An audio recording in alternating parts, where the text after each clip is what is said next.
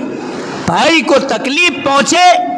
بھائی شرک اور کفر میں مبتلا ہو کر کے جہنم کے راستے پر لگا ہوا ہے اور ہمیں اس کے تعلق سے کوئی فکر نہ ہو، میرے دوستو پھر ہم زندہ قوم اور زندہ ملت نہیں سمجھے جائیں گے۔ اللہ تبارک و تعالی ہمارے دلوں کے اندر، ہماری فکروں کے اندر وسعت پیدا فرمائے، ہم بالکل تنگ دلی کا مظاہرہ نہیں کریں، وسعت کے ساتھ میرے محترم بزرگوں اور دوستو پوری انسانیت کو راہ راست پر لگانے کی فکر لے کر چلنے والے ہیں۔ کنتم خیر امت اخرجت للناس، ساری انسانیت کے لیے اللہ تبارک و تعالی نے تمہیں رہبر بنایا ہے، راہنما بنایا ہے، تمہارے پاس قرآن کے اصول ہیں، سنت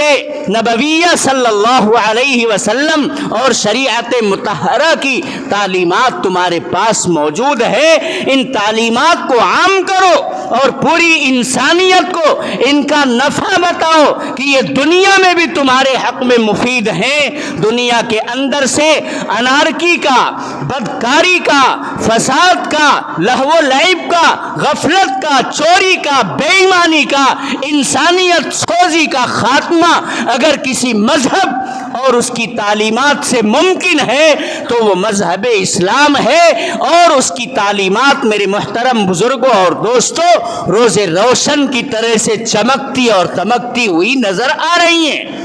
لیکن ہماری زندگیوں میں، ہمارے برتاؤ میں فرق پڑ رہا ہے، ہم برتنے میں کامیاب نہیں ہیں۔ اور اگر روزہ نماز کچھ کر لیتے ہیں تو اپنی بازار کی زندگی میں، اپنے سماج کی زندگی میں، اپنی معاشرتی زندگی کے اندر ہم بالکل میرے محترم بزرگوں اور دوستوں اسلامی تعلیمات کو نبھانے میں بالکل زیرو نظر آتے ہیں۔ اس لیے آج ہماری وجہ سے مذہب اسلام کو بھی ٹارگٹ کیا جاتا ہے اور نشانہ بنایا۔ اللہ ہم سب کی حفاظت فرمائے۔ ہم دین کے اصولوں کو، روزے کو، نماز کو، حج کو، زکوٰۃ کو بھی پوری طاقت اور پامردی سے انجام دینے کا تہیہ کریں، اور جو اسلامی تعلیمات سماج، معاشرے، اپنے گھر اور پڑوس سے متعلق اور عام انسانوں سے متعلق نبی کریم صلی اللہ علیہ وسلم نے ہمیں دی ہیں، ان کو بھی ہم برتتے ہوئے سماج میں، بازاروں میں، گلی کوچوں میں انشاءاللہ نظر آئیں گے۔ یہ تہیہ کریں میرے دوستو، جلد ہی تمام میرے دوستو بادل چھٹیں گے۔ حضرت عمر دن بھر کام کرتے تھے، رات بھر اللہ کے سامنے روتے گڑ گڑاتے تھے، آرام بھی کرتے تھے۔ لوگ کام کرتا دیکھ کر کے کہا کرتے تھے کہ آپ تھوڑا سا آرام بھی کر لیا کیجیے۔ وہ کہتے تھے نہیں، اگر میں اپنے دن میں آرام کروں گا تو رعایا کے حقوق مجھ سے ضائع ہو جائیں گے، اور اگر میں رات میں آرام دیر تک کروں گا تو میں اپنے نفس کو ضائع کر دوں گا، یہ جری ہو جائے گا، یہ سونے کا عادی ہو جائے گا۔ انہ لامارۃ بالسوء، یہ تو برائیوں کا ہر وقت حکم اور آرڈر کرتا رہتا ہے، میں اس کو بھی کچل کر کے اپنے قابو میں رکھنے کے لیے اس کی بھی خواہشات کو پورا نہیں ہونے دیتا۔ راتوں میں بھی جاگتے تھے، دن میں بھی جاگا کرتے تھے۔ ایک مرتبہ مسجد نبوی کے اندر آپ تشریف لے گئے، دیکھا چند نوجوان ہیں، ہٹے کٹے ہیں، مضبوط ہیں، کام کا وقت ہے، بیٹھے ہیں، ذکر اور اذکار کر رہے ہیں۔ ایسا نہیں ہے کہ وہ لہو لعب کے اندر ہماری طرح سے اب تو مسجدیں بھی محفوظ نہیں رہ گئیں, مدرسے بھی محفوظ نہیں رہ گئے. ہم اینڈرائیڈ موبائل کو دھڑلے سے مسجدوں کے اندر دیکھ لیتے ہیں اور ہمارے دل اور دماغ پر اس کا کوئی فرق اور اثر نہیں مرتب ہوتا ہے. دیکھا کہ یہ کام کے نوجوان ہیں جو اپنے گھر گھرانے کے رزق کا بوجھ اٹھانے کی صلاحیت اور طاقت رکھتے ہیں. یہ بازاروں میں سودا سلف خرید فروخت اس کی کر سکتے ہیں, یہ بیٹھ کر کے ذکر و اذکار میں مشغول ہیں. کہا اٹھو جاؤ بازار میں اور محنت کش بن کر کے کام کرو, اپنے گھر گھرانے کے لیے اکتساب کرو, کمائی کرو. ان کے رزق کا, ان کے خورد و نوش کا, ان کے دوا علاج کا, ان کے اوڑھنے پہننے کا انتظام تم نہیں کرو گے تو تمہارا بوڑھا باپ کرنے کے لیے جائے گا. تمہارے یہ ننھے منھے بچے یا گھر کی خواتین, ان کو تم اور لوگوں کی طرح سے بازاروں کے اندر لاؤ گے اور بازاروں کی زینت بناؤ گے. اللہ تبارک و تعالی نے تمہیں طاقت دی ہے, تمہاری پڈلیاں مضبوط ہیں, تمہارے بازوؤں کے اندر دم ہے. یقیناً تم نماز پڑھو, تم تلاوت کرو, تم ذکر و اذکار کرو, لیکن یہ ذکر و اذکار تو چل پھر کر کے بھی کیا جا سکتا ہے, کام کے ساتھ بھی. اپنی زبان کے ساتھ آپ سبحان اللہ, الحمدللہ, ولا الہ الا اللہ, واللہ اکبر, ولا حول ولا قوت الا باللہ. قرآن کریم کی آیتوں کی تلاوت, ذکر و اذکار, یہ ضروری تھوڑی نہ ہے کہ آپ باقاعدہ مسجد میں آ کر کے بیٹھیں گے تبھی یہ ممکن ہو سکے گا. یہ ذکر کی بات تو آپ بازار میں رہ کر کے بھی انجام دے سکتے ہیں اور اس کے اثرات دوسروں کے اوپر منتقل ہوں گے, اس کے اچھے نتائج نکل سکتے ہیں. تم بازاروں میں اوراد و وظائف اور ذکر و اذکار کا مظاہرہ کرو اور اپنی محنت کشی کے ذریعے کمانے کا فیصلہ کرو. نوجوان اور ہٹے کٹے ہو کر کے مسجد میں بیٹھ کر کے ذکر و اذکار کرنے کا وہ فالتو نہیں بیٹھے تھے. اور ہمارا نوجوان چوک چوراہوں پر, نکڑوں پر میرے دوستو ایک بڑی تعداد میں ہر وقت روز و شب نظر آتا ہے اور اپنی زندگی کا وہ کوئی رخ متعین نہیں کرتا ہے. تو سب سے پہلے تو کامیاب زندگی کے لیے ہمیں رخ بنانا پڑے گا, ہمیں ایک منصوبہ بندی کرنی پڑے گی, ہمیں ایک پلاننگ کرنی پڑے گی. جو لوگ پلان لے کر کے چلتے ہیں وہ اپنے بڑے سے نشانے اور ہدف کو, ٹارگٹ کو حاصل کرنے میں آج نہیں تو کل کامیاب ہو جاتے ہیں. پھر اسی حساب سے ان کی کوششیں ہوتی ہیں, ان کی جہد مسلسل ہوتی ہے. وہ اسی قسم کے افراد اپنے لیے اپنے سپورٹ میں جمع کرنے کی جد و جہد کرتے ہیں. جب ہماری زندگی میں ہمارا کوئی ٹارگٹ اور کوئی نشانہ ہی نہیں ہے تو میرے محترم بزرگوں اور دوستو ہم کیا منصوبے بنائیں گے؟ اعلاء کلمت اللہ, اللہ کے کلمے کو بلند کرنا اور اس کی خوبیاں لوگوں کے سامنے اجاگر کرنا, تمام منکرات اور فواحش کو بند کرنا, ان کے سد باب کے لیے کھڑے ہونا, یہ ہمارا منصوبہ ہونا چاہیے میرے دوستو. جب ہم اسلامی تعلیمات کو لے کر کے چلیں گے تو ہمارا کاروبار بھی دین بن جائے گا,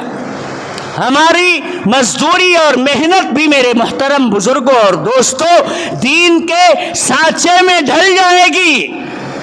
جبکہ ہم نے خالص اپنا پیٹ پالنے کے لیے مزدوری کی, ملازمت کی ہے, لیکن یہ ملازمت اور یہ مزدوری باعث اجر و ثواب بن جائے گا اگر ہم منصوبہ بندی کے ساتھ اسلامی تعلیمات کی روح کو سامنے رکھ کر کے اپنے چھوٹے بڑے ہر کردار اور عمل کو انجام دینے میں لگیں گے. اللہ تبارک و تعالی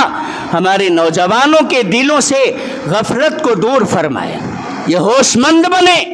اور یہ اپنے شعور اور عقل کو صحیح طور پر استعمال کر کے انسانیت کے لیے اور بالخصوص امت کے لیے نفع رسانی کا باعث اور ذریعہ بنے. میرے محترم بزرگوں اور دوستوں, اسلامی تعلیمات خود حاصل کریں, اگر اب تک ہم نے غفلت برتی ہے تو ہم جس میدان عمل سے جڑے ہوئے ہیں اسلام وہاں پر ہماری کیا رہبری اور رہنمائی کرتا ہے اس کو اپنائیں اور اپنے جگر گوشوں کو، اپنے نونہالوں کو، اپنی بچیوں کو، اپنے بچوں کو